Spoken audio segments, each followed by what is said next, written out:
morning. It's a Monday morning. I so do appreciate you tuning in. It's a live show, 6 a.m. to 8 a.m. daily, Monday through Friday.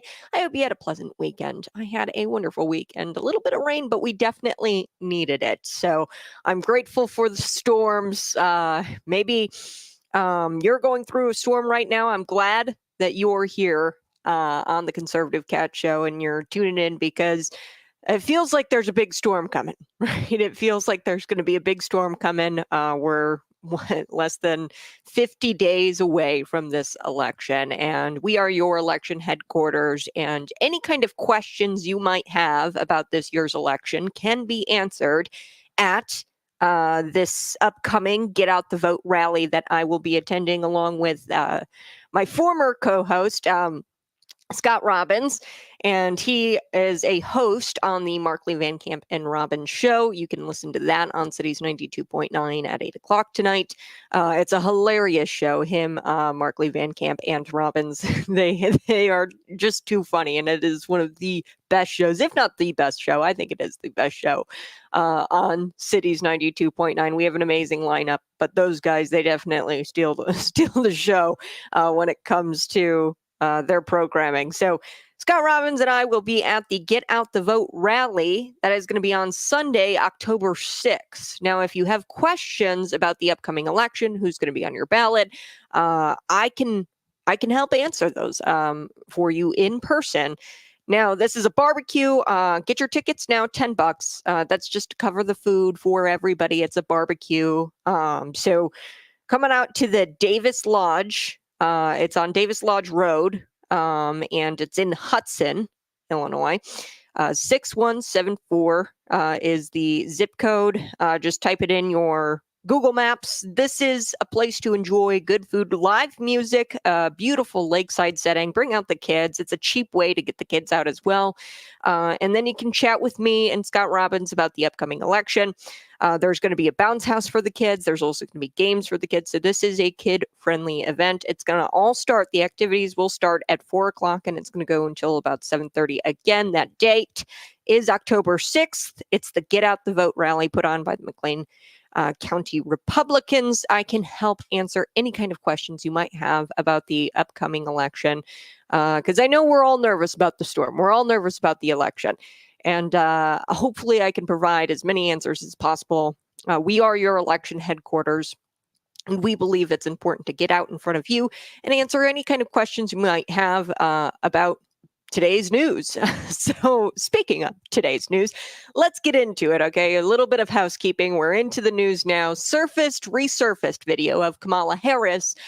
She's going to come into your home and take away your guns. Yes, that resurfaced video shows Kamala Harris saying just that. She wants to get into your house and she wants to take your guns away. No, quite literally, that's what she says in this video. We'll get to it. She's an alleged gun owner. Apparently, she said she owns guns on Oprah Winfrey's show. She also made this really weird comment we're going to get to while on the Oprah Winfrey show. She claims that she's going to shoot you if you break into her house, and then she follows up that statement with, "Oh, I shouldn't have said that. My staff is going to have to deal with that later."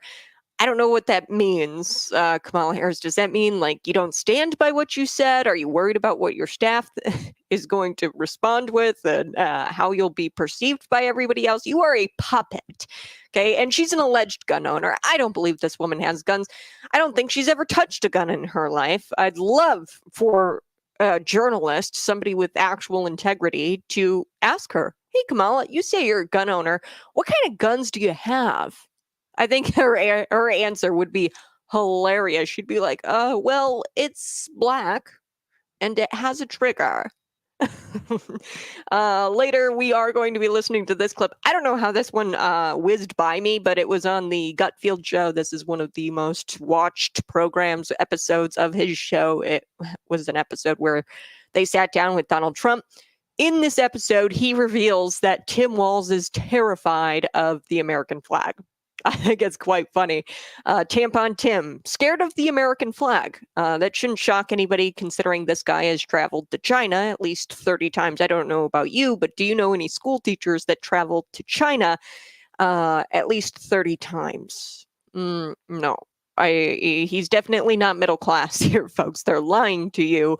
No school teacher travels to a different country 30 times in their lifetime. I'm sorry, it just doesn't happen. All right.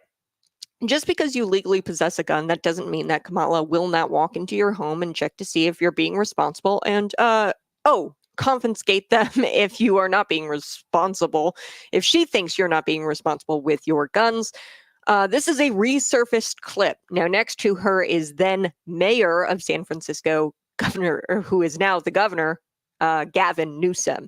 Let's take a listen to this resurfaced clip. It's pretty damning. Responsible behaviors among everybody in the community, and just because you legally possess a gun in the sanctity of your locked home doesn't mean that we're not going to walk into that home and check to see if you're being responsible and safe in the way you conduct your affairs. Have you heard from responsible behaviors among everybody in the community, and just because you legally possess a gun in the sanctity of your locked home doesn't mean that we're not going to walk into that home and check to see if you're being responsible and safe in the way you conduct your affairs. What? No, she actually said that.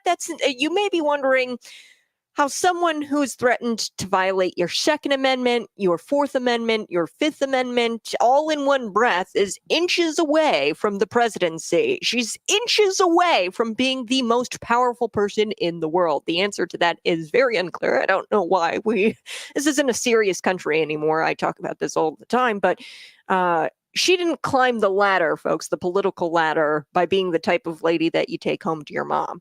Okay, she climbed the ladder. We all know how she climbed the political ladder, and that is I'm speculating here. That's probably why we're at where we're at, where this woman is inches away from being the most powerful person in the world. She, all in one breath, violated your Second Amendment, Fourth Amendment, and Fifth Amendment, all in one breath in that clip, in that resurfaced clip. Now, I do want to play this one. Oh gosh, this is pretty hilarious. This is back in 2019. So it's unclear if Kamala is just stupid or she's just a radical communist. I don't know. Maybe she's both. She's a radical communist who's stupid and she wants to run this country. She hates this country. Nonetheless, things she has said in the past should disqualify her from running for president. I'm just going to be honest with you. I think that where she says, oh, just because you have a legal gun in the sanctity of your own home locked away does not mean that the government doesn't have a right to go in and confiscate that gun or check to make sure that you're being responsible with that gun. We don't live in a serious country, according to the Daily Mail. The newly resurfaced video of Kamala Harris shows her talking about law enforcement entering into locked homes of gun owners to make sure that they are storing their weapons properly. Harris spoke about the issue in 2007 when she was the district attorney of San Francisco during a press conference on new gun control laws with the then mayor of San Francisco, who is now the governor, Gavin Newsom, and other city officials. So she's there in this press conference and she's talking about it. Quote, I'm going to read the exact quote of Kamala Harris in that resurfaced clip because it's so important. Quote, just because you legally possess a gun in the sanctity of your locked home doesn't mean that we're not going to walk into that home and check to see if you're being responsible and safe in the way you conduct your affairs. Actually, Kamala, that's exactly what that means. Not only do we have a little thing called the Second Amendment, which gives us the ability to own guns, shall not be infringed, but we also have a little other thing. It's called the Fourth Amendment, which protects citizens against illegal and unreasonable searches and seizures by the government. Okay, so it turns out you have to be suspected of a crime in order for the government to even think about looking inside of your home. They have to obtain a search warrant. You can't even say that. And what's even more hilarious about this, Gavin Newsom, he argued earlier in that same press conference, that resurfaced video, he argued earlier that legislation, because they were talking about enacting these new laws, they were gun control laws, and she said it was the right thing to do. And she said it's time to enact new laws and that this is the right thing to do. This is what Kamala Harris said during this press conference earlier. Newsom said, as the mayor, he goes, hey, this is not where law enforcement is going to be knocking on everyone's door to make sure they're following the law. So Kamala, she's either just dumb or like she's just a communist. She's mocking your freedom. She's threatening to destroy your Second Amendment, your Fourth Amendment, Fifth Amendment. Here she is back in 2019. Like I said, I've got this clip. This is an amazing clip I have to get to. In this breath, she tells us, all in the same breath, she says that she wants to violate your Second Amendment. She also says and admits that she's willing to ignore the Constitution. Let's take a listen. This is from 2019. This is the ABC News debate stage. Kamala Harris rejected Joe Biden's position that the president lacks constitutional authority to take executive action against firearms. Let's take a listen. Here we go. Senator Harris, you have said that you would take executive action on guns within your first 100 days, including banning imports of AR-15 assault weapons. That's right. President Obama, after Sandy Hook, more than 23 executive actions, and yet here we all are today. In recent days, former Vice President Biden has said about executive orders, some really talented people are seeking the nomination. They said, I'm going to issue an executive order. Biden saying there's no constitutional authority to issue that executive order when they say I'm going to eliminate assault weapons, saying you can't do it by executive order any more than Trump can do things when he says he can do it by executive order. Does the vice president have a point there? Some things you can, many things you can't. Let's let the senator answer. Well, I mean, I would just say, hey, Joe, instead of saying no, we can't, let's say yes, we can. Let's be constitutional. You got a And yes, constitution. we can. Let's be constitutional. We got a constitution. That's Joe Biden. That's what Joe Biden says. Oh boy. I think she's really just too stupid to function. This is horrifying. She's going to probably maybe be the most powerful person in the world. Fortunately, we still have checks and balances specifically in place for this precise reason. So even if she winds up being president of the United States, hopefully our checks and balances that are currently in place will kick in and yeah, I mean, does she realize that she works for the people? So saying that she wants to go in and confiscate your guns, go into your locked homes and check to see if you're following all the laws. She does realize she works for you, right? All right, I do have to take a quick break, but you're listening to Conservative Cat. We're gonna stick with this topic a little bit. Because we are going to be discussing what Kamala Harris told Oprah Winfrey. I think she honestly said what she believes Americans want to hear, which is that if somebody breaks into her home, Kamala Harris's home, somebody's getting shot. Despite having Secret Service protection, she says that she's going to shoot somebody. I don't know. I would love for a serious journalist, somebody with some actual integrity, not Oprah Winfrey, obviously. But somebody with actual integrity to ask her, hey, what kind of gun do you have?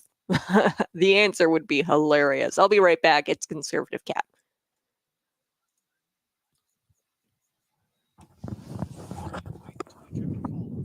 Good morning, folks. Hey, thanks so much for tuning in. I so do appreciate you watching. Be sure to subscribe to the YouTube channel. This channel is brought to you by Patriot Pump. It's a pre-workout. This is the fruit punch version of the pre-workout, and they've got black pepper extract in here. This is my company. It's a Christian conservative company. My husband and I, we built this company. It's great. It's helps you with energy. It also helps you with your workouts. There's a little bit of creatine in there, so gets you like the iron. It makes you look really pumped up. So go ahead, purchase it today. Use the promo code FB Pump for a deep discount. All right. When we come back, we're going to be talking a little bit about the vice president bragging to Oprah Winfrey that she's a proud gun owner. And she also added in that interview that if somebody breaks into my house, they're getting shot. That's what Kamala Harris says. I would have loved for Oprah Winfrey to follow up and say, what kind of gun do you have? But then she follows up that statement where she goes, if somebody breaks into my house, somebody's getting shot. That's what she says, right? And she slips into her like weird black urban accent, which is so bizarre. But she follows up with that, and this is where she goes wrong. She says, sorry, probably shouldn't have said that. My staff will deal with that later. Harris, she has backed mandatory gun buybacks. She has tried to position herself as a moderate. She tries to position herself almost as a moderate as Joe Manchin, right? At 59 years old, Kamala has shifted from being more radical than Bernie Sanders to no longer supporting the government entering your home and inspecting your firearms. Okay, so she used to back in 2007. See, and this is the problem. At 59, I bring up her age because she's 59 years old. Usually by then, you have become pretty firm in your belief system. Okay, by 59 years old. Now, me, I'm a little younger. I've only voted in a few election cycles, and I might change my mind about a few things. By 59, and you've been in politics this long, you would think that your belief system is pretty solid. But she's just switching. She no longer believes that the government breaking into your home and inspecting your firearms is a good thing, like she did in 2007. And she's remained consistent on that since 2007 because she's talked about gun buyback. She's been anti-Second Amendment for her entire political career. And all of a sudden, she wants to pretend she's as moderate as Joe Manchin. So I don't know where this is coming from. Probably just to dupe you, the American, into voting for her, which is just disturbing. So in 2019, during her 2019 presidential run, she repeatedly showed support for mandatory gun buybacks. Now, the NRA, this isn't me saying that. The NRA, they compiled a list of quotes, just an entire list of quotes from Kamala Harris, saying that it's a good idea and that she supports gun buybacks. And I don't know if any of that sounds like she's a proud gun owner. Okay, if you were a proud gun owner, most gun owners I know are very upset that they can't buy an AR-15 in the state of Illinois. Some people, they want to go as far because of the whole PICA Act, the Protect Illinois Communities Act. They have gone as far as to get like their security because police officers are exempt under that act and they get to carry around an AR-15. I will never forget, I went to a Christmas parade, I think last year, and I saw AR-15 strapped to a police officer's chest. And I was thinking to myself, it's kind of crap that cops get to carry around an AR-15, but I can't as a U.S. citizen in Illinois anyway. And so if she was a proud gun owner, she would be all for the AR-15s. Most gun owners I know are upset by the PICA rule where you can't have an AR-15. Most proud gun owners actually like the AR-15 because it's accurate and it's easy to use. So there's so much here in this clip with Oprah Winfrey that suggests to me that she is not a proud gun owner, because if she was a proud gun owner, she would have stuck by her statement and said, yes, if you break into my house, I'm going to shoot you. That's a totally okay thing to say. I don't take issue with that. However, she follows up with that and then she says, oh, I probably shouldn't have said that. You're not a proud gun owner then. I mean, the American people aren't dumb. She says, I have to deal with my staff later on that. I probably shouldn't have said that. If you were a proud gun owner, you would have stuck by your statement. So we're going to get to that. We're also going to get to Tim Walz. Apparently, Tampon Tim is afraid of American flags, according to Donald Trump. So he reveals on Greg Gutfeld's show that Tim Walz actually called him during the riots and begged for help because there were people outside the governor's mansion with American flags. And Trump actually helped this guy out. He was afraid that these people were going to hurt him, these people with American flags. Okay, Tim, whatever you say.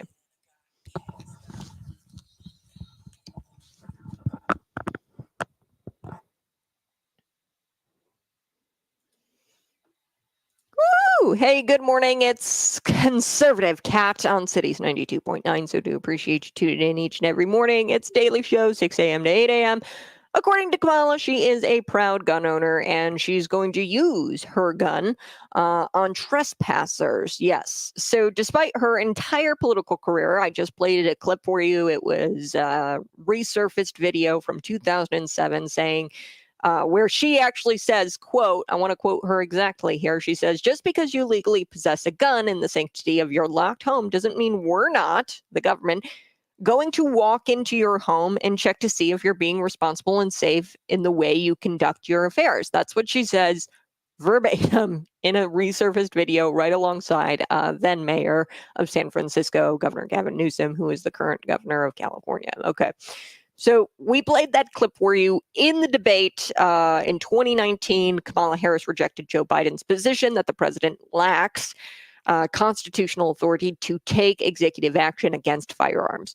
She says, well, Joe, instead of saying we can't, let's say, yes, we can. Let's, via executive order, take away people's firearms, AR-15s, things of that nature, which we in Illinois are already dealing with. I was telling the folks on the stream, you can find me on YouTube, Rumble, that I will never forget in a Christmas parade. I was, walking around and I was in Joliet, downtown Joliet, and there was a cop and he had an AR-15 strapped to his chest. And this was after PICA was passed, Protect Illinois Communities Act. This is where they take away your assault weapons, weapons, whatever the hell that means. But they took away your AR-15s here in the state of Illinois.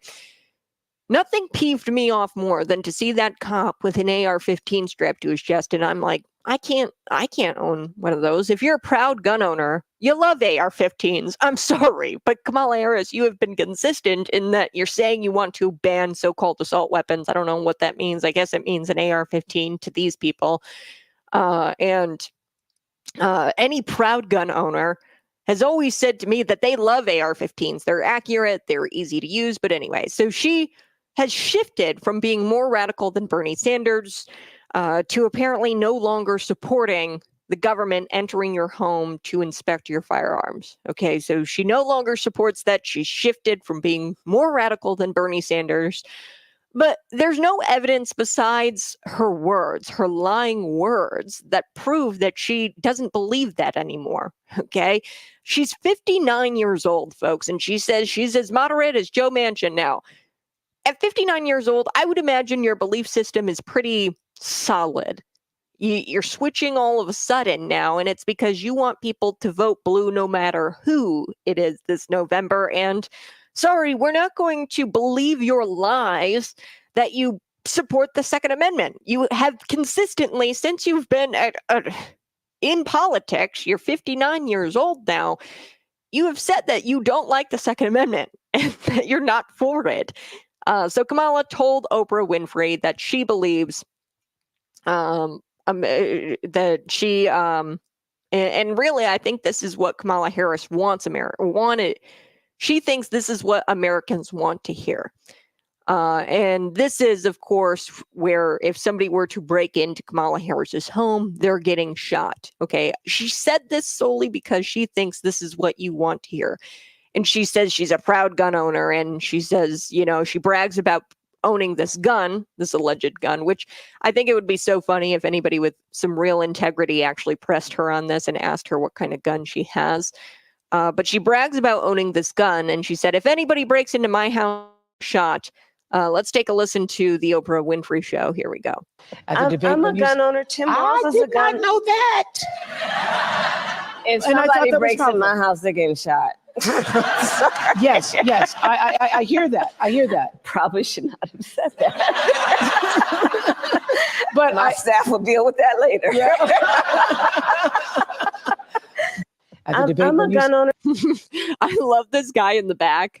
He's part of the audience, and he's not laughing at all. He's just mean mugging it. He's like, this woman is absolutely insane. Kamala Harris is insane. And like I said, a proud gun owner would not backtrack. She quite literally followed up her statement with, if somebody breaks into my house, they're getting shot, with, sorry, probably shouldn't have said that. There's nothing wrong with saying if somebody breaks into my house, they're getting shot. But then she follows up with it and backtracks, and it's like, okay, so you're not a proud gun owner, because a proud gun owner would stand by their statement in that, hey, if somebody breaks into my house, they're getting shot. She goes, the staff will deal with that later. Harris has backed and has been in favor of mandatory gun buyback programs. She has attempted to position herself as a moderate on the Second Amendment. However, Harris's surrogate, Senator Raphael Warnock, who didn't win the election, by the way, in Georgia, spoke about this issue, and he avoided directly answering the question of her wanting to implement buybacks and said, quote, we're not going to be able to get where we need to go without action. Okay, so her surrogate has avoided answering questions about gun buybacks. She has been in favor of gun buybacks, mandatory gun buyback programs. So she has yet to provide any evidence besides her lying mouth about where she stands on the Second Amendment. So during her 2019 presidential run, Harris repeatedly showed support for mandatory gun buybacks. The NRA, they compiled a bunch of quotes from Harris where she said it was a good idea, and she said that she supports mandatory buybacks. Does any of that sound like she is a proud gun owner?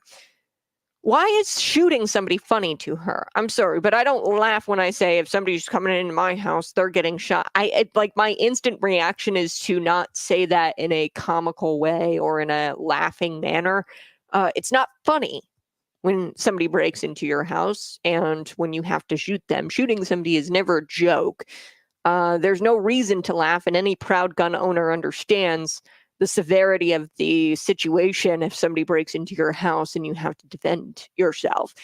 And then she comes out and she says, I probably shouldn't have said that. Unclear what her staff recommended, what they would recommend she say, but apparently it wasn't that. Okay, so she expects Americans to trust her when she's saying, how does she expect this? That we're going to trust her if she doesn't even trust what she says out of her own mouth. Okay, she's saying she doesn't know if her staff wants her to say this or wants her to say that. How are we supposed to trust her? She's a puppet. She's a puppet for faceless powers, and she stands for nothing. And she admitted that on the Oprah Winfrey Show. It would also, it would appear so, that she is a puppet, and she stands for nothing. Is she a puppet? I think so. It looks like she is. And I know she pinky promises that she's going to be in support of the Second Amendment, despite several decades of her loathing and video after video, quote after quote, of her saying she loathes the Second Amendment, saying she doesn't care about the Constitution. You know, to her, it's absolutely hysterical. Right. To her, she's laughing about shooting people. She's laughing about your rights, your Second Amendment rights. She laughed when she said back in the 2019 debate with President Joe Biden, you know, she says, oh, you know, hey, Joe, instead of saying, no, we can't, let's say, yes, we can. Joe Biden's position was that the president lacks constitutional authority to take executive action on firearms. And she laughs about it. To her, it's a joke. To you, it's tyranny. Okay. In reality, it's all tyranny. All right. I do have to take a quick break. We're going to come back. We're going to talk about Tim Walz. Tim Walz, he is scared of people with American flags. And Trump revealed that in a sit down with Greg Gutfeld. We're going to be back discussing that on Conservative Cat.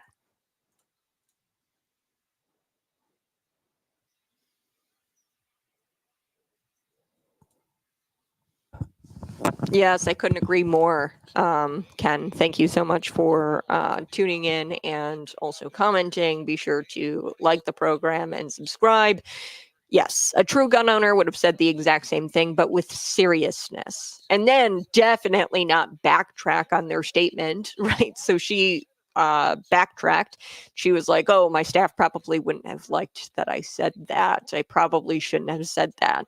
A proud gun owner, a true gun owner would have stuck by their statement and said it as a statement, not as a joke. She laughed hysterically when talking about shooting somebody. Okay, I don't know anybody who would say that. I don't even think I'm able to say, "Oh yeah, if somebody breaks into my house, I'm gonna shoot them," with a laugh and with a smile on my face. I don't think I could physically do it, because I understand the seriousness of that. Like if you talk to actual gun owners, you know, there's something called trigger discipline, right? You got to make sure your fingers off the trigger when you're not using your firearm. These people are very serious about firearms. True gun owners are very serious about their firearms. They're serious about the safety. You never point unloaded or loaded weapon at somebody. There's all kinds of steps that these gun owners and proud gun owners here in America follow in order to ensure you never take somebody's life accidentally or without the purpose of defending yourself. Okay, so she is like everything about that video, everything about that clip on Oprah Winfrey's show suggests to me that she is not a proud gun owner. She's not even a gun owner. I would love for somebody to ask her, what kind of weapon do you have? What kind of gun do you have? And what range do you go to? What's your favorite gun? Okay, I'm a proud gun owner. What kind of gun owner are you? Do you leave it sit in your nightstand and you would never go to the range? Maybe you're lying, okay, which is probably the most likely the most likely scenario here where she's lying. She has Secret Service detail, by the way. She probably doesn't own a gun. Donald Trump has never pretended to know anything about guns. Okay, now I won't say he's the most pro Second Amendment president of all time. Definitely not. He outlawed what was it, bump stocks or whatever after a mass shooting. Terrible decision. However, he's never talked about a federal ban on so-called assault rifles. I don't even know how you would define assault weapons. Here in the state of Illinois, we define it as, AR-15s and certain guns with higher capacity magazines. But I'm not saying that he is the most pro Second Amendment president we've ever had. Definitely not. However, Trump doesn't pretend to know anything about guns. I guarantee you this guy isn't. Maybe he's gone on the range, maybe a couple of times, but he's by no means a gun guy. Okay. I don't think that Trump has ever portrayed himself to be a gun guy. And most proud gun owners don't tell people they're proud gun owners. Gun owners are typically the most skeptical, and they are the most. I've walked into a gun shop actually. Shout out to Tactical Bunker. Love Tactical Bunker in Lincoln, Illinois. They're great. But I walked into that gun shop, and most gun owners, they're very. I don't want to say shy, but they do not just reveal their life secrets to you or reveal that they're a gun owner. There's something called concealed carry. A lot of people prefer to conceal carry rather than open carry, even in open carry states, because you don't want to reveal to a potential enemy or threat that you are carrying a gun. Okay, so here in this state, you keep it very hush-hush that you are carrying a gun on you if you have your CCL, because you want the element of, surprise, or, you want to be able to keep that gun concealed. They're very skeptical of the government. Gun owners, yeah, Ken says, we fear the government. Yes, so they're very, they're not out and proud. They never talk about their weaponry that they have at home, unless they're among friends or other gun owners who, participate in the hobby. So yeah, to come out on live television and tell everybody you're a gun owner is typically not behavior of somebody who is a gun owner, by the way. Gun owners typically do not reveal what kind of guns they have or if they own guns, because you want that element of, should I mess around and find out? You want that element of surprise, I guess, if you are defending your home. If somebody comes in and they know, oh, well, we know that Kat has 3 guns. We know that she has, a shotgun. We know that she has a couple of handguns, a revolver or something like that. Then we can prepare and wage an attack against her. We know that she has this, this, and this. If we bring this, this, and this, we'll be able to outgun her or outman her or whatever. If somebody knows how many guns I have, that's a terrifying thought, because then you risk somebody knowing how to counter your artillery. All right, I'm right back.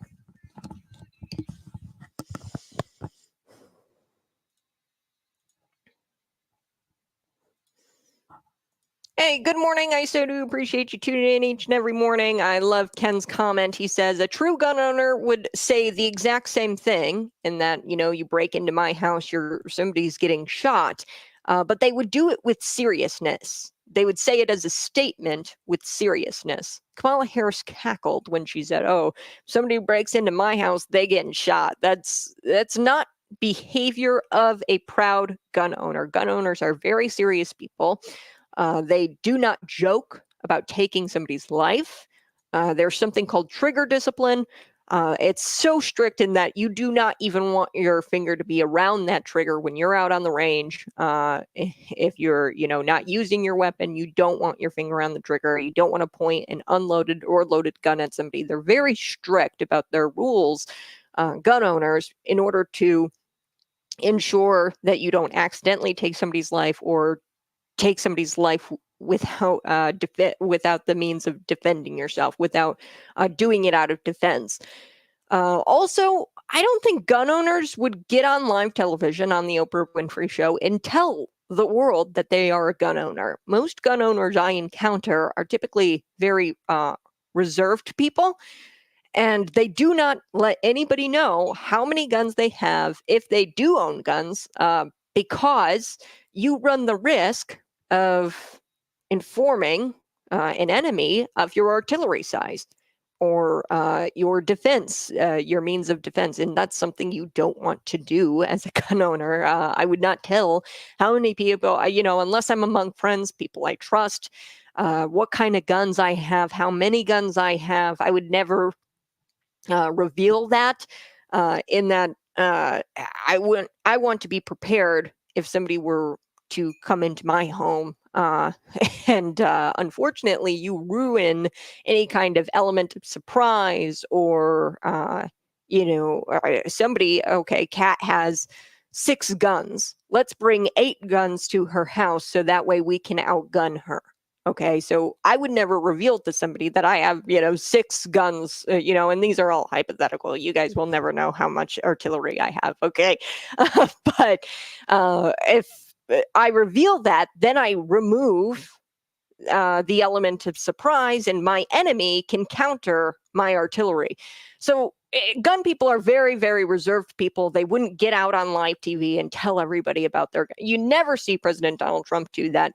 I don't think he is a gun owner. He's never claimed to be a gun owner. He doesn't seem like he knows a whole lot about guns, but he's never gone out there and said that he wants to take executive actions against firearms or do mandatory gun buybacks or, I don't know, break into your house and investigate and inspect your firearms, your locked house, the sanctity of your home, your locked home. He's never said that he's cool with the government breaking in and inspecting your firearms. Okay, I do want to get to Tim Walz here. Tim Walz, I guess he's scared of American flags. So during the pandemic, Tim Walz, he let Minneapolis burn down to the ground. It didn't even faze him. That business owners were desperately begging him for help. They needed help. He just ignored them. Some believe his response to letting Minneapolis burn was intentional. And by some, I mean me. I think that it was completely intentional. His wife sat by the window, opened the window, smelled the burning rubber, and said she found pleasure in that, and suggested that she enjoyed it to some degree, which was weird. His wife, Gwen Walz. Innocent Americans are suffering. But that's not a concern to Tim Walz, okay? Under his governorship during the pandemic, during the Summer of Love, people were suffering. And he was scared of American flags, okay? So during the 2020 Summer of Love, there were people protesting outside the governor's mansion with a bunch of American flags. Trump has only spoken to Walz once in his life, and that's because he called him. Tim Walz called President Donald Trump, apparently. And he called up the president, and he was on the verge of tears because protesters surrounded his house with American flags. Unclear if they were BLM rioters and what he would do if they were BLM rioters, but we could probably imagine that he would do something pretty similar to Mayor Ted Wheeler of Portland. You know how Ted Wheeler handled it. Remember when Ted Wheeler, he's the Portland mayor, he went out and he wanted to go listen to the protesters, the BLM protesters, right? He wanted to go take their questions, answer their questions. Unfortunately, he was tear gassed, and not by the Portland police. Okay. People have said, oh, he was tear gassed by the protesters themselves when he went to go approach the protesters. It kind of reminds me of Mayor Terry Renner. You guys remember during the Summer of Love, Bloomington, I think they raided a Target, a couple of other places, Kohl's. Mayor Terry Renner said he was pushed to a ground and a man tried to hit him with his fist near Kohl's. So Mayor Terry Renner of Bloomington, you guys remember this story, right? Am I right? Mayor Terry Renner ignored the advice of police and said, where the police were like, hey, dude, you probably don't want to go try to talk with these BLM rioters. They're not a peaceful folk. But leftists, they ignore that. They're like, oh no, this is the summer of love. BLM rioters, they love me. They're great people. Come on. Okay, so he ignored the advice of police and he tried to ask them what the problem was, and what their issues were. And he said, Terry Renner, at the time, back in 2020, that they yelled at him profanely. They became agitated. They threatened to stab him. Yeah, well, I could have told you that, Terry. Of course, they were going to yell profanities at you and try to hurt you. And he even said that they threatened to stab and kill him. Yes. So, there were a lot of governors, mayors responding to the 2020 riots. I would imagine that Tim Walz, if he were to go out and if they weren't Americans carrying American flags and they were protesting outside of the governor's mansion where he was at during that time. If they were BLM rioters, he would have a similar reaction. He would act probably in the way that Mayor Terry Renner did. He'd try to go out and reason with them if they were BLM rioters. But because they were protesters with American flags, that was just too much for him, and he had to call President Donald Trump for protection. So let's take a listen. Here we go. It's funny. Walz is a strange. Oh, he's strange. He is strange. Him and I are the same age. How does he look so much younger? No, he's a strange guy. Strange. He called up years ago. I was in the White House, and he said, my house is being surrounded by people with American flags. I said, is that a good thing or a bad thing? He said, I think they're going to attack me. But this was during the riots and everything else. They were MAGA people. They like the American flag, all right? And they also had Trump. And I said, how do you know? There were about 15,000. He said, could you put out a word like that I'm your friend? I don't even know him, but that's the only time I ever spoke to him. And if you look back long ago, tweets before truth, tweets long ago, I put out a statement. He's a good man, the governor. He's on our side. I didn't know him, but I didn't want him to get hurt. And everybody put down their flags and they left. Yes. He said it was a miracle. He said it was a miracle. I didn't want him to get hurt. Scared by the American flag. They are. And they say he's not a nice guy. I would have had fun with that. I'm like, call the barbecue, go outside. He remembers it, actually. He was a little bit nervous about things. They had one guard. He said, we have one guard at the door. It was the mansion for the state. Then he said, we have one guard at the door and you have 15,000 people out there. And I'm a little bit, I don't know, they look violent. I said, are they carrying the American flag? They're not going to be violent. Yes. But I put out a statement and they just went back. It was sort of a beautiful thing in a lot of ways. Yeah, if they were violent, do you think a tweet would have stopped them from hurting Tim Walz? No, of course they weren't violent, okay? They were carrying the American flag, for God's sakes. All right, so I've got to take a quick break, but we're going to come back wrapping up this story, but also coming up in just a little bit. I do want to talk about racist Sunny Hostin from The View. She's probably the most racist woman on there. She lashes out at Brittany Mahomes. I've talked about this before. Brittany Mahomes, she's liked a couple of pro-Trump posts. She liked a comment of somebody, supporting Donald Trump on one of her posts. So now we've got Sunny attacking Brittany and her interracial family. Yes, this woman is racist. I do have to take a quick break. You're listening to Conservative Cat on Cities 92.9.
Oh boy. I can't believe that got by me, the Greg Gutfeld episode. That's one of the most watched episodes of cable TV of all time, by the way. So Trump, he said he felt bad for Tampon Tim and he didn't want him to get hurt. So he tweeted out and he said, "Hey, look, he's a good man, the governor, he's on our side."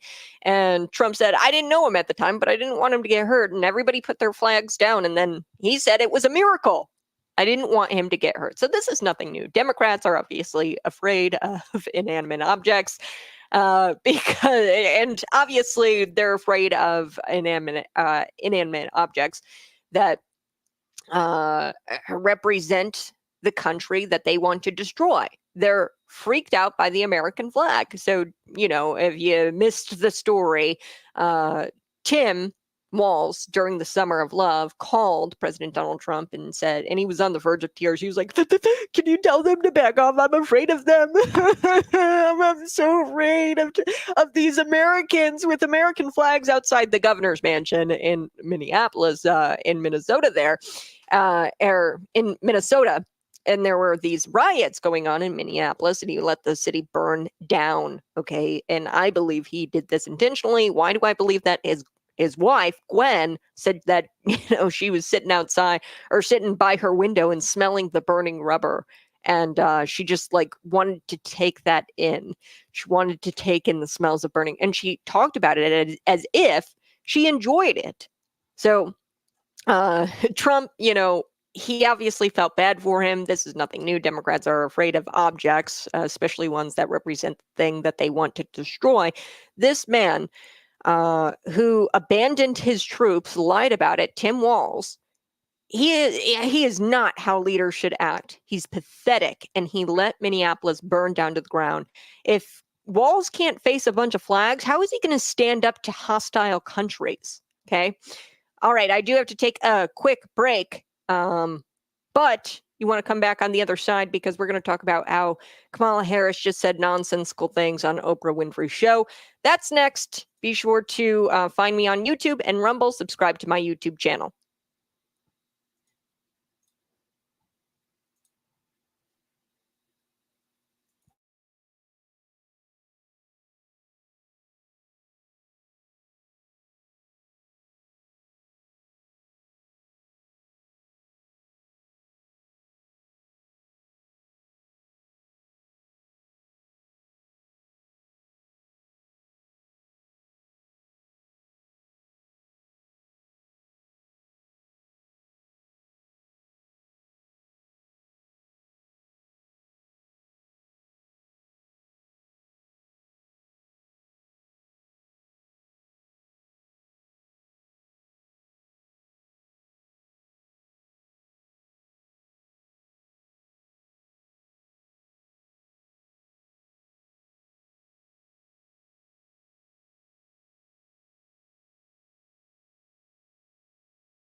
Woo!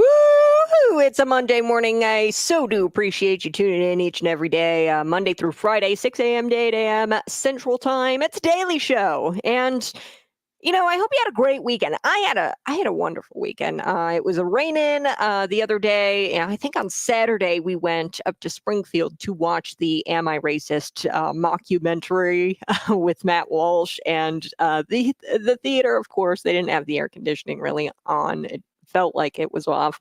And they stuck us into the smallest theater, of course, and it was a low-tier kind of screening room.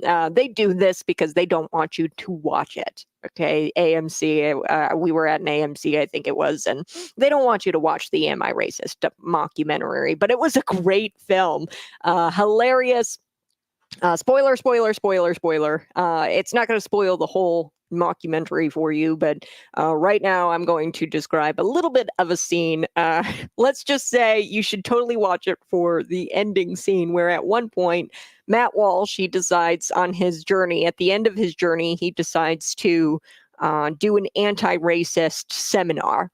Okay, conduct his own anti-racist seminar, anti-racism, anti-whiteness seminar, and he gets a lot of people to participate in this seminar.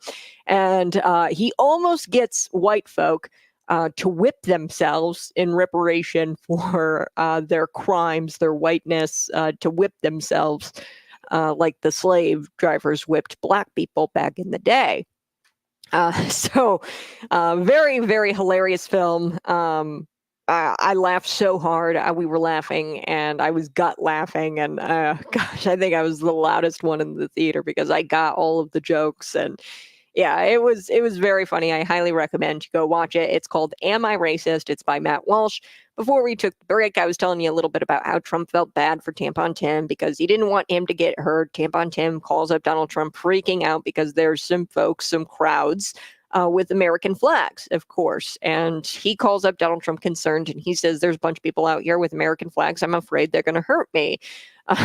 And, Trump says, well, they've got American flags. Most likely, is that a good thing or a bad thing? And he said, I think they're going to attack me. Tim Walz did.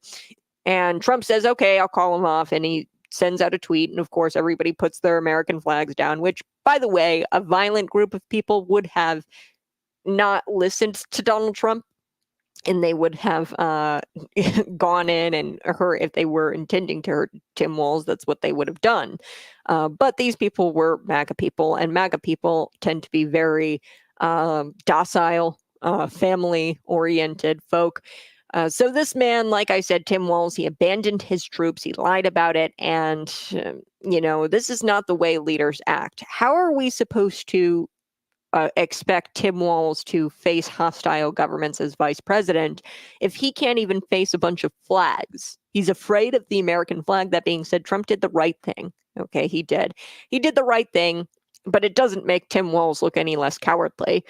It's not clear the intent of the protesters and what that was, but he feared them more than the rioters, the BLM rioters, by the way, who were burning down Minneapolis during that time. And he did nothing about it. In fact, text messages show that he didn't deploy his guard as soon as he could have. And he was going back and forth, and he wasn't wanting to get control of the situation right away, Tim Walz. And some would argue that he did this intentionally. He let the city burn down intentionally, much like his wife, right? I think he enjoyed watching the city burn, where Gwen Walz sits outside or right beside her window, opens the window and wants to smell the burning rubber from the tires and from the community burning down to the ground. Okay.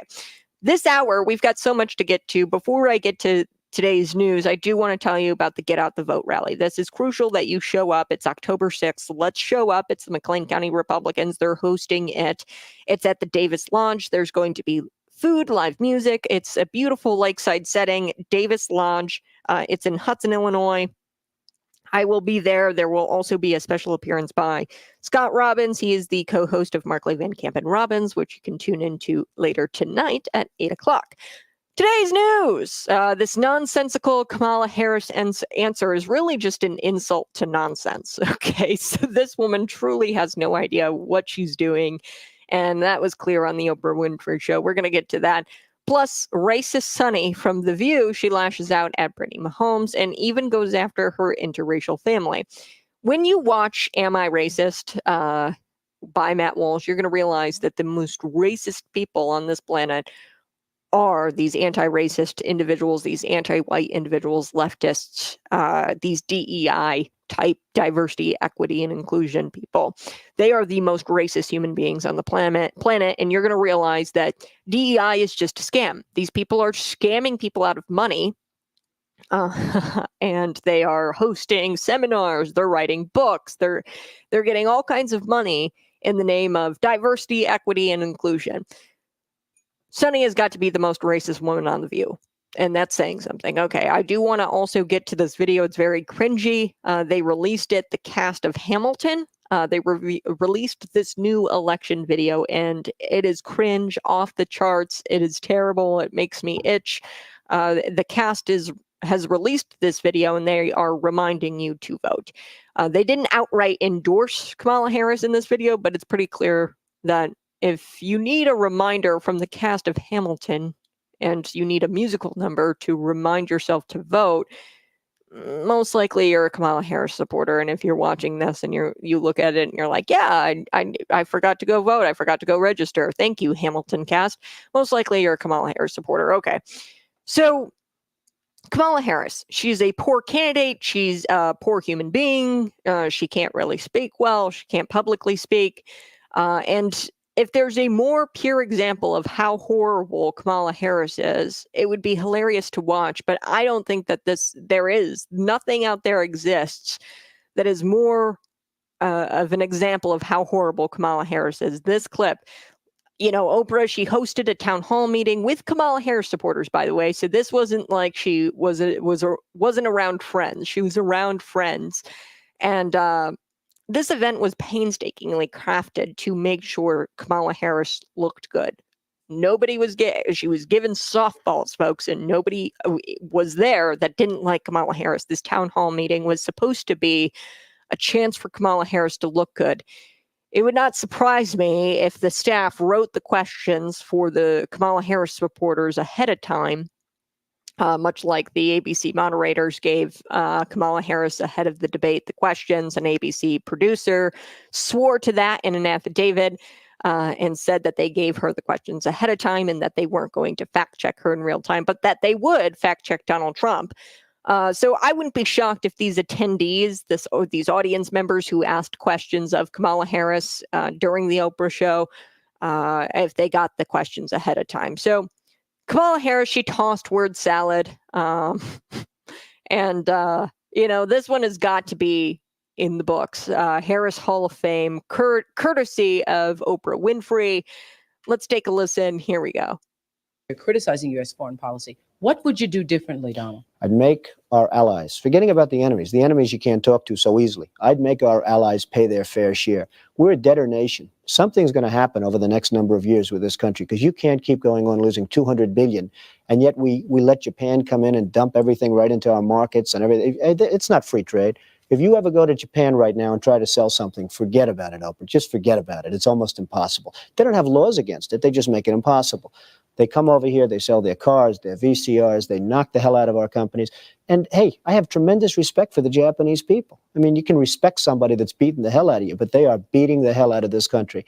Kuwait, they live like kings. The poorest person in Kuwait, they live like kings. And yet they're not paying. We make it possible for them to sell their oil. Why aren't they paying us 25% of what they're making? It's a joke. This sounds like political presidential talk to me. And I know people have talked to you about whether or not you want to run. Would you ever? Probably not. But I do get tired of seeing the country ripped off. Why would you not? I just don't think I really have the inclination to do it. I love what I'm doing. I really like it. Also, it doesn't pay as well. No, it doesn't. But, I just probably wouldn't do it, Oprah. I probably wouldn't, but I do get tired of seeing what's happening with this country. And if it got so bad, I would never want to rule it out totally because I really am tired of seeing what's happening with this country, how we're really making other people live like kings and we're not. What do you think of this year's presidential race, the way it's shaping up? Well, it's going to be very interesting. All right. Sorry, that was the wrong clip. That was Donald Trump on the Oprah Winfrey Show back in 1988. I deliberately played that because, I'm going to play the one that belongs in the Harris Hall of Fame, of course, courtesy of Oprah Winfrey. But I wanted to play that one for you because you need to compare the two. These two candidates couldn't be any different. Back in 1988, that was Donald Trump's response to, the current state of our country at that time. Let's take a listen to this one. This Kamala Harris, like I said, this is going to go down in the Hall of Fame, the Harris Hall of Fame, courtesy of Oprah Winfrey. Here we go. We love our country. We love our I love our country. I know we all do. That's why everybody's here right now. We love our country. Oh my. We take pride in the privilege of being American. And this is a moment where we can and must come together as Americans, understanding we have so much more in common than what separates us. Let's come together with the character that we are so proud of about who we are, which is we are an optimistic people. We are an optimistic people. Americans, by character, are people who have dreams and ambitions and aspirations. We believe in what is possible. We believe in what can be. Oh. And we believe in fighting for that. That's how we came into being. Oh. Because the people before us understood that one of the greatest expressions for the love of our country, one of the greatest expressions of patriotism, is to fight for the ideals of who we are, which includes freedom to make decisions about your own body, freedom to be safe from gun violence, freedom to have access to the ballot box, freedom to be who you are and just be, to love who you love openly and with pride, freedom to just be. Mm. And that's Oprah's face. who we are. We believe in all that. And so this is a moment where we stand knowing what we are fighting for. We're not fighting against. It's what we're fighting for. Oh, that was painful. I'm so sorry. Your ears are probably bleeding. Her face says it all. Oprah's face. I have no idea what question was asked prior to that gobbledygook, but look, I don't know if Oprah asked her, "Hey, how is it going?" and Kamala followed with 2 minutes of glorious gobbledygook or what, but her face says it all. Oprah's face. And then there's this guy in the background. And you guys can see it definitely on the streams. There's this guy in the background, and he is just like, his eyes are wide. It's a black gentleman, and he's sitting there, and he's like, his eyes are wide, his eyebrows are clearly raised, and he's just so confused. You can see it all over his face. So I think that this is a critical clip because it shows you that Oprah is realizing in real time that she should have stuck with Donald Trump. Okay, Oprah was a friend of Donald Trump's, and she had the chance to stick with the guy who said, "Look, Japan back in 1988, he was saying everybody else is living like kings, and where is America? We're not. They're not paying their fair share." And he's been consistent since 1988. He was on the Oprah Winfrey Show. She should have stuck with Donald Trump when she had the chance.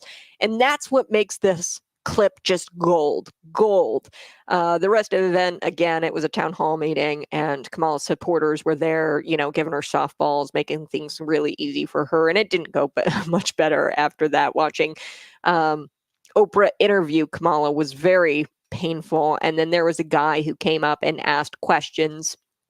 I do want to get to this quick clip about the border. So this guy asked specific questions about the border, and she spent 3 minutes not answering that question.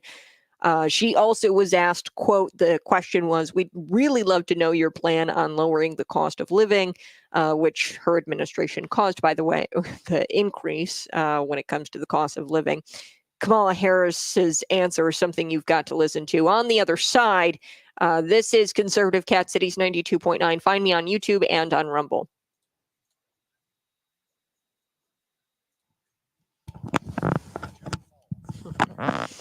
Yeah, Jacqueline, you're exactly right. She is an idiot. This is painful. Yeah, I couldn't even get through that clip without like chuckling or like my my teeth are like please stop talking. Please stop talking. This is truly excruciating to watch that woman speaking.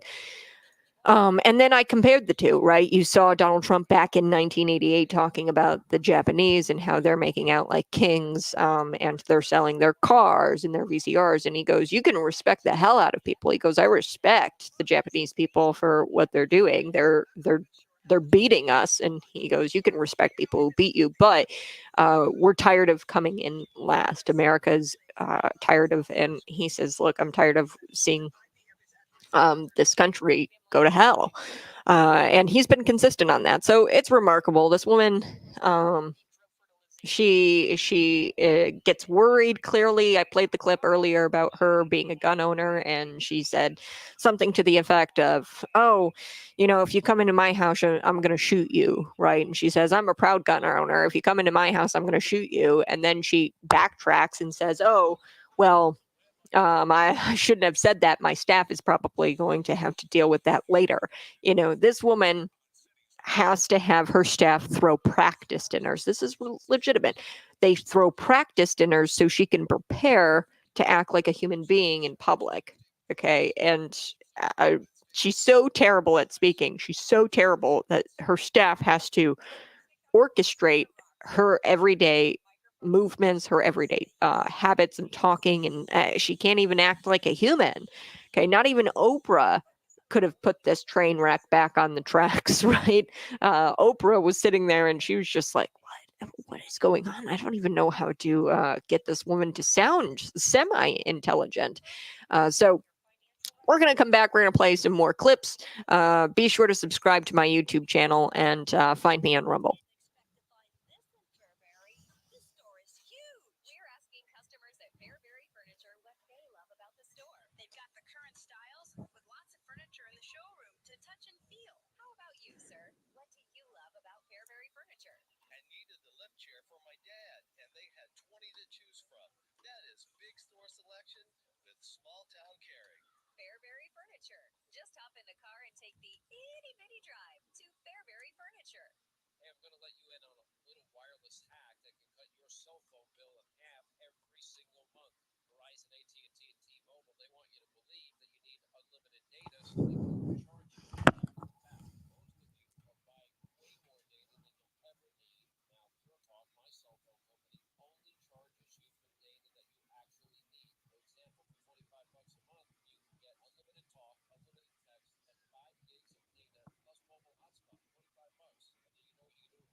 Woo! Hey, good morning. It's Conservative Canada and Cities 92.9. I so do appreciate you tuning in each and every morning. Yes, before we took the break, I was telling you a little bit more about this is really crucial stuff because I don't know what happened here. Maybe she went off script. I don't know, but this was supposed to be easy for her because she was surrounded by Kamala Harris supporters who were asking her questions in this town hall.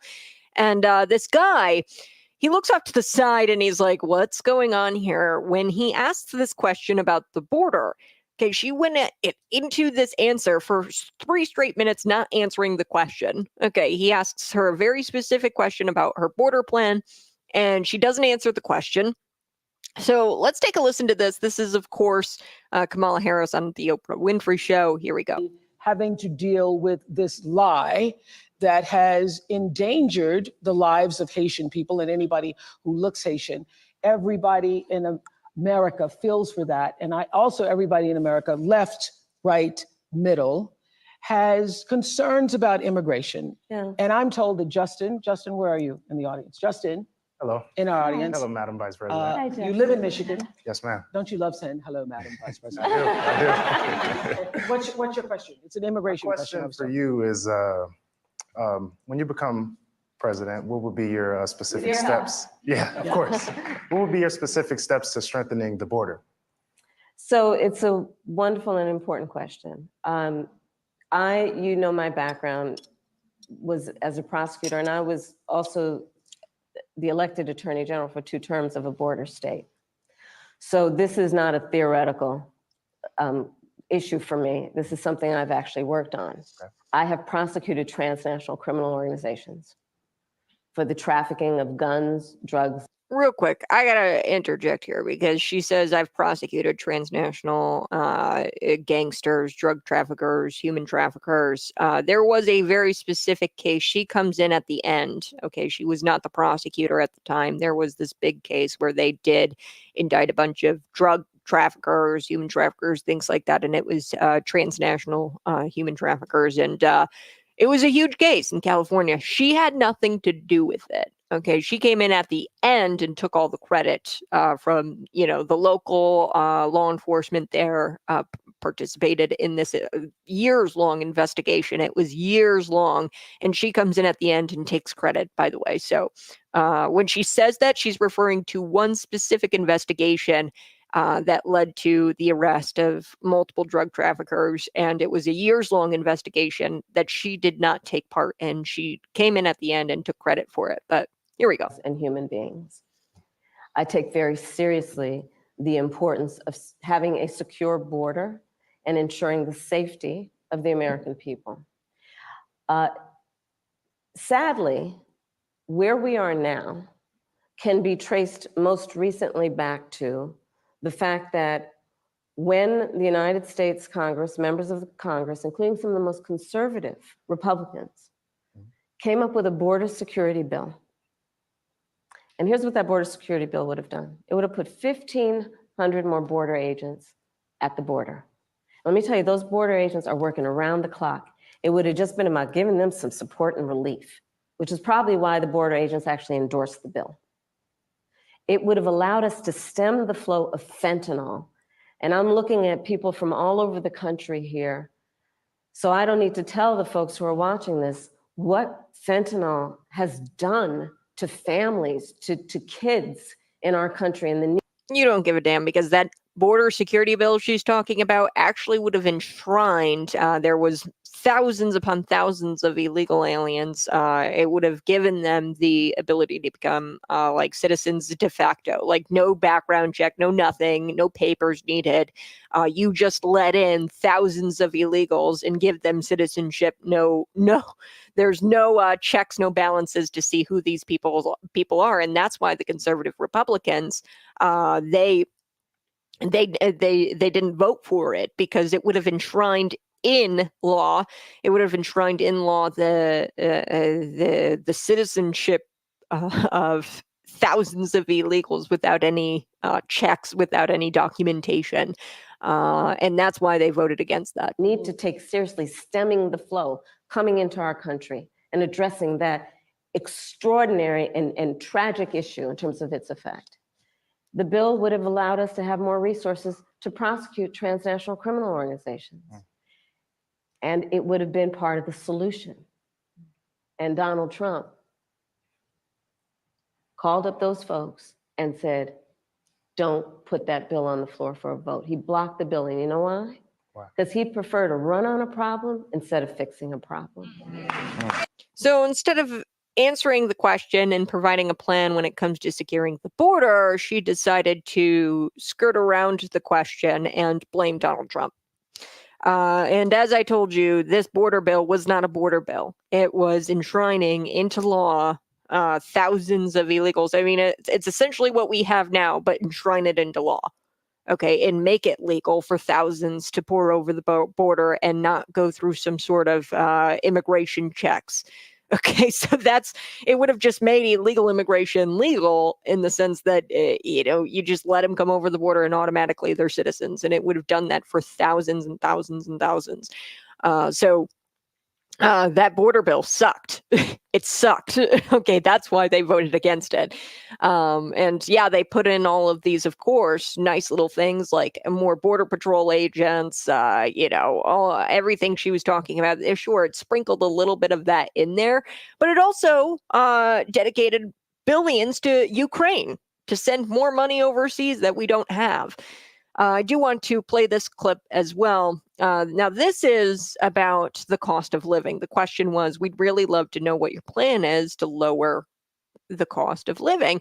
And of course, she gave a gobbledygook answer. We really would love to know what your plan is to help lower the cost of living. Yeah, first of all, thank you both for being here. And yours is a story I hear around the country as I travel. And in terms of both rightly having the right to have aspirations and dreams and ambitions for your family, and working hard and finding that the American dream is, for this generation and so many recently, far more elusive than it's been. And we need to deal with that.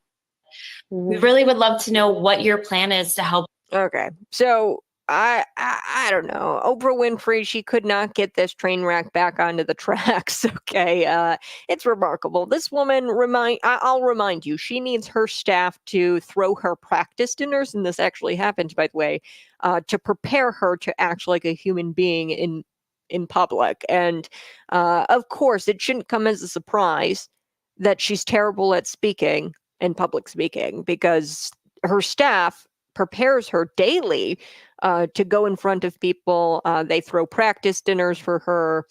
So this shouldn't come as a shock that she gives all kinds of non-answers. And she blames Donald Trump for the border, which is so funny. They always point to that border bill. Look, folks, I can't reiterate it enough. That would have enshrined into law thousands pouring over the border. It would have been the same thing that we have today, but we're just going to call it legal. I mean, that's essentially what she wants with this border bill, and it was a crappy bill. And they got all kinds of rhinos to sponsor it and to, express support of it. But actual Republicans who care about the country, they said, no way. We're not giving billions over and forking more money over to Ukraine in this bill. They snuck all kinds of crap in there, and they said, no, we're not voting for this. Donald Trump doesn't have to call it. He's not been president for years now. I don't know what kind of power you think this guy has. And, typically a dictator doesn't give up power. Okay, so he left the office. He conceded the election. Okay, he left. Typically, that's not behavior of a dictator. It's not behavior of somebody who's all powerful, who could sway the House Republicans, okay, or sway the Senate Republicans, wherever it was at. I don't know if they got it past the House, but he doesn't have as much power as these people give him. Okay, all right. I do have to take a quick break. I want to talk about the lady on The View, Sunny Hostin. She's probably the most racist person on that show. She went after Brittany Mahomes and her interracial family, which is just disgusting, for daring to like social media posts that are politically incorrect. Brittany Mahomes liked these posts, and that's her sin. That is her sin. So Sunny Hostin, she thought it would be great to attack her and her interracial family. That's next on Conservative Cat.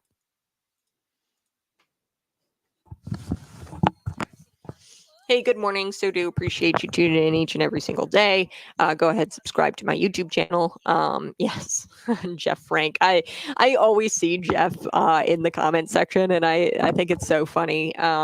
Yeah, that's a big one for Jeff. It is a big one where people, they just hear the mainstream talking points, or they hear Governor J.B. Pritzker say, oh, Donald Trump stopped that border bill. The guy doesn't have as much power as you guys say he has. Okay. He's been out of the presidency, what, now for 4 years? He conceded the election. He doesn't have as much power as you guys let on. Okay. He's just a guy running for office, running for a national office. That's it. That's all Donald Trump is. Now, will I say that he has no power? Absolutely not.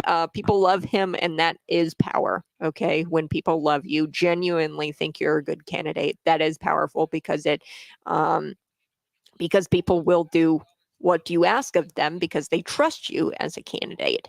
Not everything, right? He didn't call for if Donald Trump called for an incitement or called on Americans to overthrow the government, they would have done it.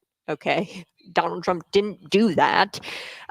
Most likely people would have if Donald Trump called on Americans to overthrow the government. Maybe they would. I don't know. I don't think Donald Trump would ever do something like that because he's not a violent man. Somebody who picks up his grandchild and says, to the baby, say MAGA, and then the kid says, vote for grandpa, and somebody who's that good with children, he's just never displayed any kind of violent tendency ever. And he doesn't wield his power for the bad. He just doesn't. He wields his power for the good. In the case of Tim Walz, where Tim Walz begs Donald Trump to call off these MAGA Republican or MAGA protesters outside the governor's mansion, which they weren't violent, by the way. They were just holding American flags and protesting the lockdowns, protesting the fact that he wasn't responding to the Summer of Love, the BLM rioters. Okay. He decided to wield his power for the good. And he said, sure, Tim, I'll send out a tweet and tell them to, leave. And they did. And he called it a miracle. That's what Tim Walz said. So he always wields his power for good. What little power I think Donald Trump actually has. I won't say he's totally not powerful. He has power in a much different way. And he has no political power over House Republicans or Senate Republicans. He's not the president. Even if he was like vice president or was in politics, guy isn't even in politics. So he has no real power when it comes to whipping votes. Okay. Conservative America First Republicans voted against that bill because the bill enshrined thousands of illegals, gave illegals citizenship without any process or without any checks and balances and immigration procedures. It just sweepingly said, Border Patrol, you're going to let in X amount of illegals every year. And you're just going to open up the border for X amount of illegals. It would have enshrined illegal immigration into law. Okay. That's would have de facto made illegal, or it would have made immigration just not even a thing, where you go about the process legally. So yeah, that's a big one. The border bill was not actually a border bill. It was just a bunch of funding for Ukraine as well. So when we come back, we're going to talk about The View, Sunny Hostin. She's the most racist person I think I've ever seen. I can't believe that she went after this woman, Brittany Mahomes. So Brittany Mahomes is the wife of a football player. Okay, so she's not even like a famous person. Her husband is the famous person in that he's a star football player. But she goes after her interracial family and makes all kinds of arrogant, honestly mentally ill comments about her family. So we're going to get to that here next. Subscribe to my YouTube channel and send me text 309-451-9299. Let me know how we can improve the show.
Woohoo! Hey, good morning. It's Conservative Cat on Cities 92.9. I so do appreciate you tuning in each and every morning. This is really kind of sad. So this woman from The View, Sunny Hostin, I think is how you pronounce her last name, Sunny, she's going after Brittany Mahomes. Brittany Mahomes, she isn't even a famous person. She's the wife of a star football player, Patrick Mahomes. Okay, so she goes after Brittany Mahomes, their interracial family. Because God forbid you like a social media post that's politically incorrect. Okay, so Brittany Mahomes, she likes pro-Trump posts on social media. Sometimes she doesn't even post pro-Trump social media posts. She doesn't even go out there and say, oh, I support Donald Trump. She just likes things that are typically pro-Trump. So let's take a listen. Here we go. Answer. And that does make me hopeful, actually, that this shift effect will speak to more women about the true character of Donald Trump and will turn them away. But to your initial point, I know you said we weren't going to talk about it, but I was.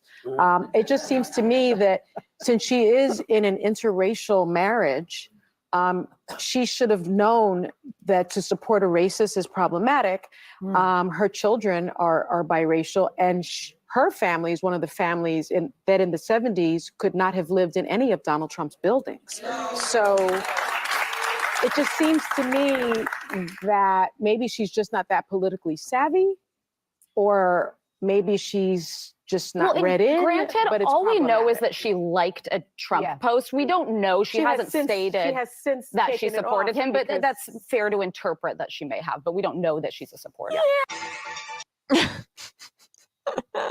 I didn't know it was possible to be that arrogant and all while being mentally ill. Okay, clearly this woman has some issues. She's arrogant. Patrick Mahomes announced that he's not endorsing candidates. He's a football player and he wants nothing to do with politics. His wife liked a comment supporting Donald Trump under one of her social media posts. Additionally, she's liked some pro-Trump posts on the interwebs and on the internet, and she's done that on several occasions. So that's it. That's the scandal. Okay, that's the scandal Sunny is using to go after her marriage and her children, her interracial babies, right, or biracial babies, that she knows nothing about. She knows nothing about her marriage, nothing about her kids. She claims that her family would not have been allowed in one of Trump's buildings back in the 1970s. And the fact that she thought that was, funny to say or comical or whatever, or, sly. She's incredibly naive. Okay, Sunny, I'm sorry, but Trump Tower wasn't even finished until 1983. So, I mean, come on. You know what I mean? So she's sitting there, her family wouldn't have even been allowed to be in a Trump building in the 1970s. Come on now. It wasn't even finished being built until 1983. So there you go. Secondly, this is not a real issue.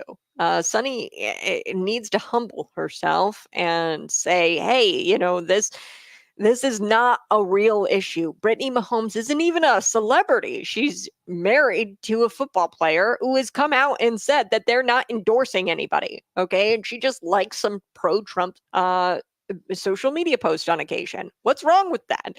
And she's got some nerve claiming that Brittany is not politically savvy. You don't have to be politically savvy to just like something that's politically incorrect. Okay, she doesn't need a political science degree to engage on social media and like pro-Trump posts. So what makes my skin crawl, and the most ironic part about all of this is the only person she's the only person on The View, Sunny, to make this about race.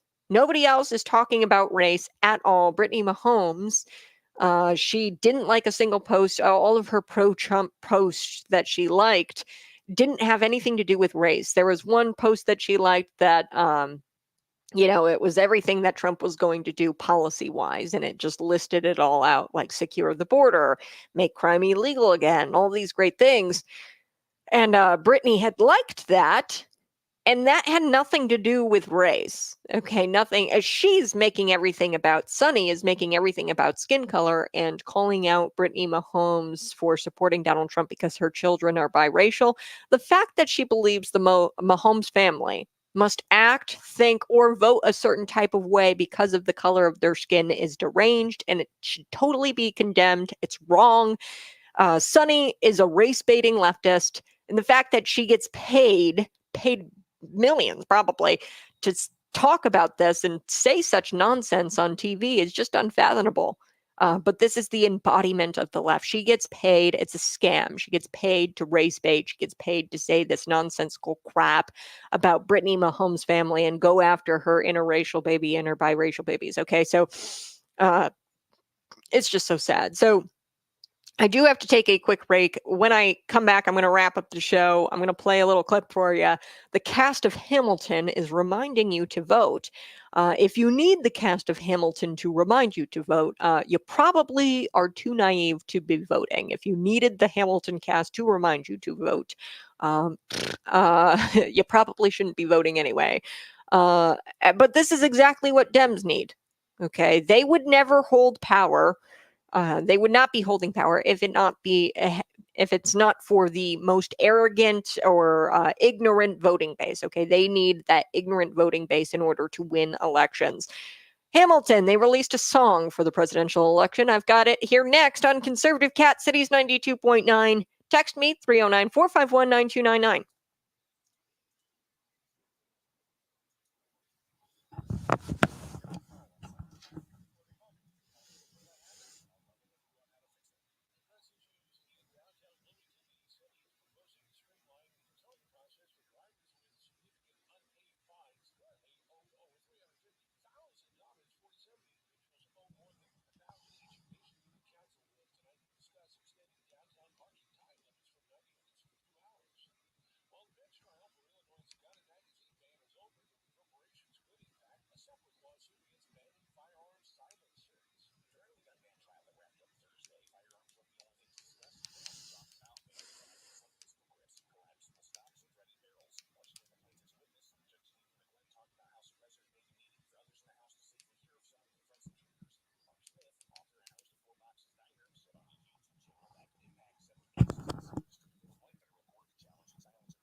Woo! Hey, good morning. It's Conservative Cat on Cities 92.9. I so do appreciate you tuning in each and every morning.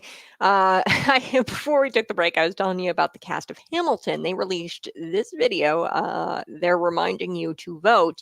And like I said, if you needed the cast of Hamilton to remind you to vote, then you're probably too naive to be voting. And the Democrats, they would not be in power at all if it not be for the most ignorant voting base, America's most ignorant voting base. Let's take a listen to this. This is really cringy. I'm sorry if your ears bleed. Here we go.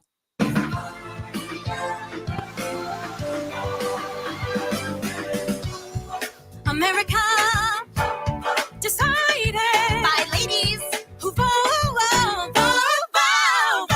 Woo! You could say it's common sense we're voting for. In 2020, women cast 10 million more. You say the law's destructive, I say it's reproductive. So let my message be instructive. We've won each time, our rights were gambled, and we're picking reps who will persist. And if you call me a suffragist, then check the internet, cause here I'm a suffragist. Work! Look it up, check your status at whenweallvote.org. Look it up, check your status at whenweallvote.org. I'm sorry. I'm really sorry. It was really cringy. It was awful. You know, how is portraying Alexander Hamilton through hip hop, through like a hip hop lens, not considered cultural appropriation by the left standards, by the way? Totally random question.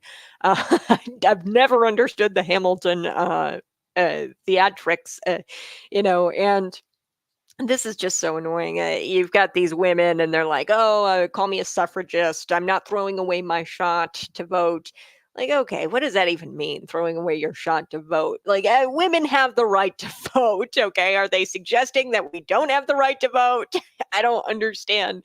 We've had the right to vote for a very long time, and I don't even know what they're intending here. Are they intending to win over undecided voters in rural America or in the Rust Belt? I don't think so. I don't think that this is going to do anything but remind people who are already voting for Kamala Harris that they're voting for Kamala Harris. Okay, so look it up, check your status on whenweallvote.org. That is what the lyrics are.